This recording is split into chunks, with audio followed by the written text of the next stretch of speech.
Good morning, guys. You know what time it is. It's time for tactics. Hey, so it's the morning of Friday, October 24th, 2025. And I played a good one last night against an 1865 from Colombia. And I'm playing black. He's playing white. This is game 30 on chess.com. Let's just get into it. So I go to rook, b4 check. He goes king, c3. And I take the pawn on e4. And I have a battery there, a rook battery. And then he makes the move bishop to c8, attacking my rook on e6. Now he's expecting me to move my rook, and you can see his passed pawn there on a5.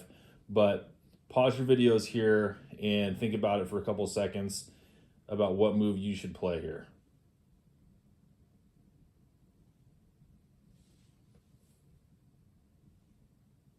All right, so I made the move, rook takes f4, sacking my rook for the bishop. And the idea is after he takes, pawn takes f4, I can push my g-pawn and queen before he can queen his pawn. And I calculated it out, and even when I queen and he queens, I can checkmate him before he can do anything, or there's a discovered check which leads to a loss of his queen if he doesn't move his king in a certain square. So let's just go into that. So G takes f4,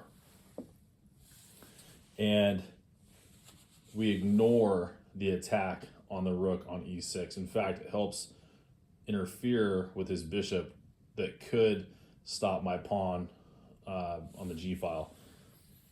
So I push G3, he goes a6, I push G2, he pushes A7, and I queen, and he queens. Now I play rook to E3 check, and he should have moved king to D4. That would have been his best option, but then I have a discovered check, and then he loses his queen. So king D4, rook A3 check, the discovered check for my queen on G1, and then he loses his queen on A8. So he pushes back to C2, but then I just do an accordion mate, queen to F2 check, and soon to follow rook to E1 check. So he just resigns here. But a really instructive game in the sense of understanding the passed pawns in the end game and material.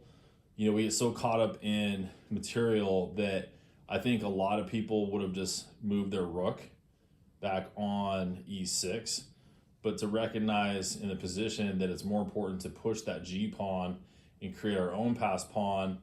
But my rook actually helped interfere with his bishop. So anyway, thought it was really cool how that end game played out, but we haven't done an in-game tactics video in a while, so hope you guys enjoyed that one, and we'll see you on the next video.